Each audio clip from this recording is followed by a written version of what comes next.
마태복음 13장 31절에서 35절입니다.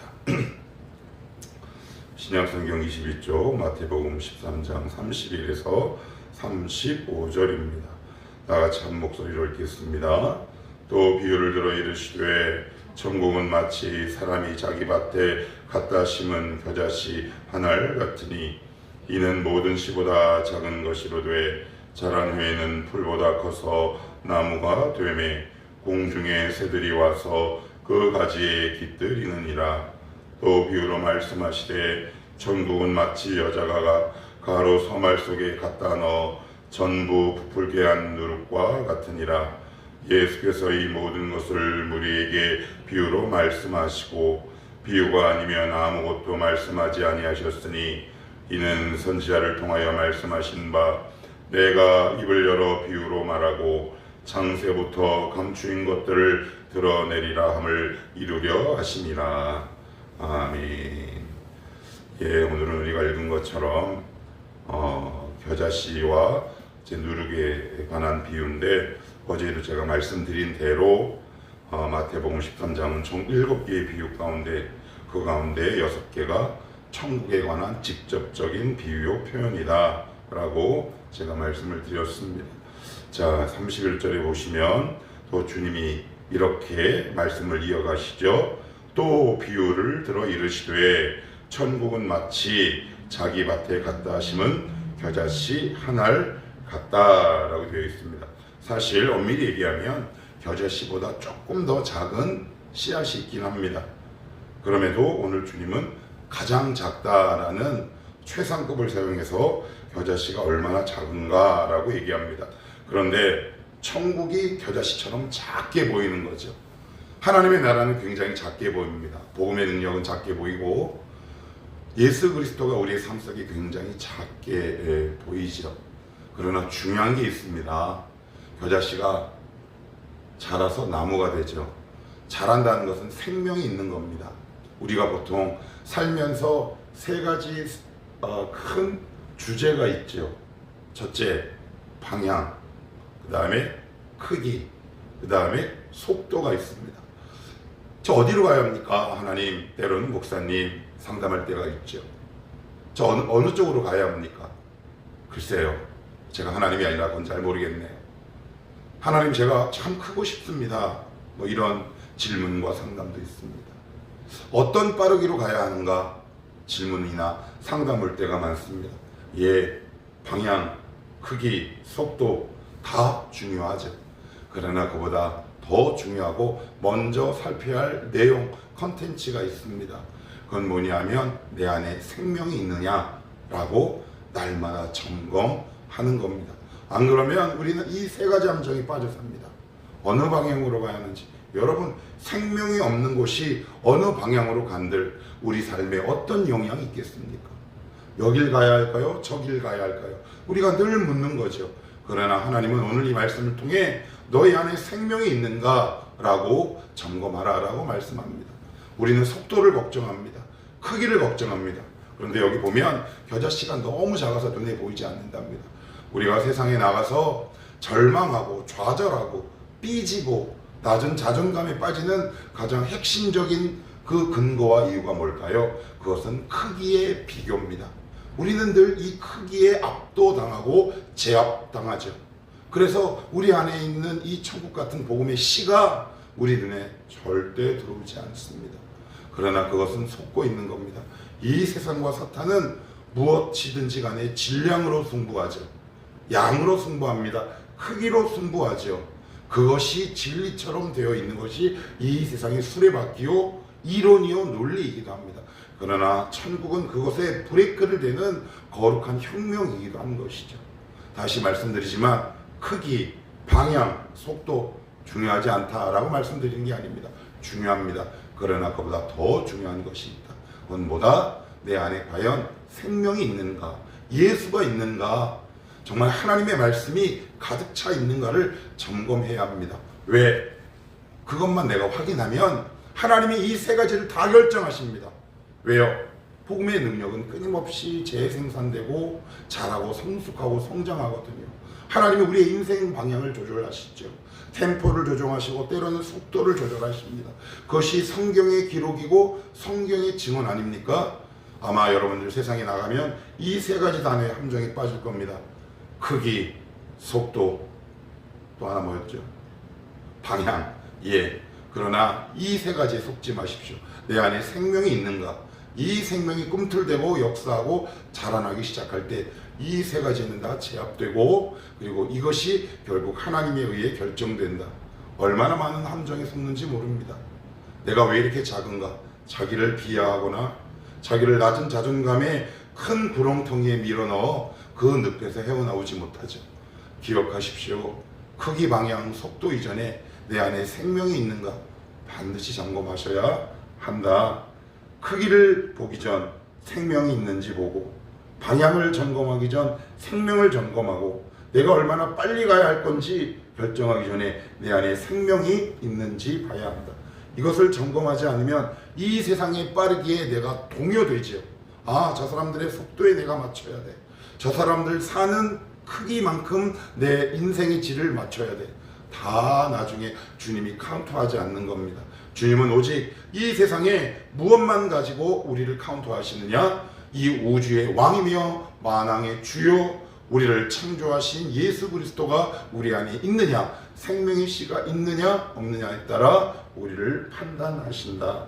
자, 그러면 계속 이어가시면 32절에 이는 모든 씨보다 작은 것이로되 자란 후에는 풀보다 커서 나무가 되매. 여러분, 요게 나무가 아닙니다. 나무가 아니에요. 뭐냐면 1년생 풀입니다. 그런데 주님은 헬라어 성경을 보면 나무라고 얘기하십니다. 주님이 시골에서 자라신 분 이걸 몰랐을까요? 어떻게 풀이 나무가 될 수 있겠습니까? 나무처럼 클 수 있겠냐고요. 예, 복음의 능력은 그걸 가능하게 합니다. 풀이 나무가 되는 역사가 일어나는 거죠. 풀이 나무처럼 커지는 역사가 그 복음의 씨, 복음 안에 있다라고 주님은 말씀합니다. 이어서 31절 또 이런 표현을 듭니다. 또 비유를 들어 이르시되 천국은 마치 사람이, 이 사람이 누구냐면 인자라고 그랬습니다. 인자는 다니엘에서 예수 그리스도를 상징하는 표현으로 나오는 단어입니다. 그런데 이왕이면 이렇게 하면 좋잖아요. 천국은 마치 하나님이, 그러면 너무 추상적이에요. 추상적, 너무 관념적이라고요. 그래서 주님이 우리의 이해를 돕기 위해 하나님이라고 하지 않으시고 메시아가 라고 하지 않으시고 사람이, 그래야 이 당시 이 말씀과 설교를 듣는 수많은 저항력층의 군중들에게 호소력이 있겠죠. 조금 더 동질감을 가져올 수 있겠죠. 이게 무슨 말일까요? 하나님은, 복음은 관념적인 것이 아니다. 구체적인 능력이다. 이걸 지금 우리에게 알려주고 싶은 거예요. 예수를 믿는다는 것은 관념이나 추상이 아니다 라고 얘기하는 겁니다. 구체적인 믿음의 콘텐츠가 우리 가운데 날마다 생기고 자라나는 것이라고 말씀하고 있습니다. 자, 이어서 33절에도 이렇게 말씀합니다. 또 비유로 말씀하시되 천국은 마치 여자가 가루 소말 속에 갖다 넣어 전부 부풀게 한 누룩과 같으니라 라고 되어 있습니다. 여기 보시면 가루 소말입니다. 가루 소말, 지금의 도량형으로 최소 20kg 이상입니다. 20kg면 최소 80명에서 100명가량이 먹을 수 있는 양인데, 그 당시 2000년 전에 고대 팔레스타인의 한 가정의 그 인원수는 평균 8명에서 6명 사이라고 얘기를 합니다. 그런데 20kg 쌀을, 20kg 밀가루를 어떻게 다 먹습니까? 그만큼 크기를 강조하기 위함이죠. 거기 안에 작은 누룩이 들어갑니다. 그런데 누룩이 어떻게 되느냐? 그 누룩이 들어가면 밀가루가 반죽이 되는 겁니다. 성질이 변한다라는 것을 강조하기 위해서 밀가루 소말과 그 다음에 누룩을 대칭시키시는 거죠. 복음은 뭘까요? 여러분, 성질이 변하는 겁니다. 그래서 R.C. 스프라울이라는 개혁신학자는 이 본문을 주석하기를 이렇게 얘기합니다. 제2의 창조다. 복음은 이 세상과 나를 다시 한번 새롭게 창조하는 제2의 창조다. 자, 그러면 첫 번째 창조와 두 번째 창조가 다르니 뭐가 변할까요? 모든 것들이 변하기 시작합니다. 성질이 변한다고요. 그러니 관심이 변합니다. 인격이 변합니다. 기호가 변합니다. 말이 변하기 시작하는 것이죠. 왜 우리 가운데 왜 이렇게 우리 성질이 변하지 않을까요? 우리의 고집 때문은 혹시 아닐까요? 내가 변해야지라고 해서 변하는 것 결코 아닙니다. 복음은 우리를 그렇게 변하는 힘이 있습니다. 관심이 변하죠. 물질을 대하는 자세와 태도가 변하기 시작합니다. 만약에 내가 내 안에 복음이 있다라고 내 스스로 자부하고 생각하는데 나의 관심, 관점, 성격, 성정, 인품 그리고 기호가 아직도 변하지 않는다면 우리는 다시 한번 이 말씀 앞에 내 안에 진짜 복음의 씨가 있는지 겸손히 점검할 필요가 있습니다. 아직도 이 세상의 사람들과 똑같은 가치, 물질을 대하는 똑같은 태도라면 나는 지금 복음의 씨가 있는지 아니면 복음의 씨를 가장한 껍데기가 들어있는지 점검할 필요가 있습니다. 복음은 우리의 전 인격과 성질을 변하게 하는 겁니다. 물리적 변화가 있죠. 그죠? 아까 앞에서는 물리적 변화입니다. 뭐 풀에서 풀로 가는 거니까. 근데 이건 화학적 변화죠. 되돌릴 수 없는 겁니다. 완전히 다 변하는 것이죠. 내 안에 과연 이 복음의 씨가 있는가? 생명이 있는가? 전혀 다른 사람이 되는 것이다. 제2의 창조가 내 안에 시작되는 것이다. 이런 힘이 복음 가운데 있다라고 우리 주님은 이 비유를 들어 우리에게 말씀하시며 마지막으로 이렇게 이어갑니다. 예수께서 이 모든 것을 우리에게 비유로 말씀하신 이유. 왜 자꾸 비유로 말씀하실까요? 이제 우리가 이번 주 다음 주 보면 알겠지만 제자들이 와서 이렇게 묻습니다. 주님, 왜 이렇게 비유로 말씀하세요? 그랬더니 주님이 비유를 쭉 풀어주십니다. 거기에 힌트와 답이 있습니다. 왜 우리 주님께서는 그냥 직관적으로 직설적으로 말씀하시지 않고 비유로 말씀하시느냐? 그건 이 말씀을 듣고 하나님의 사람인지 아닌지 하나님의 백성인지 아닌지 거름망 역할을 하는 겁니다. 이런 거죠. 말씀을 듣고 하나님의 사람이라면 이 말씀이 궁금한 거예요. 이게 무슨 뜻이지 하고 궁금증을 유발하는 반면에 하나님의 주권 밖에 있는 사람, 좀 더 노골적인 표현으로 하나님이 선택하지 않은 사람, 그리고 좀 더 현실적으로 표현하면 하나님께 관심 없는 사람은 에이 그게 무슨 말이야? 라고 그 말을 흘려듣고 넘어간다는 것이죠. 그래서 우리 주님은 비유로 말씀하셨다라고 말씀합니다.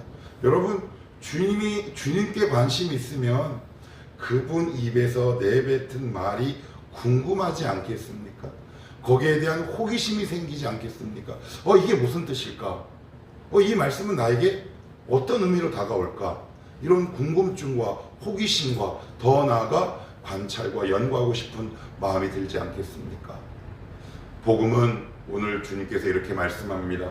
외적인 변화와 질적인 변화가 동시에 수반되는 거룩한 능력이다. 우리가 정말 생명이 있는지 점검해 봅시다.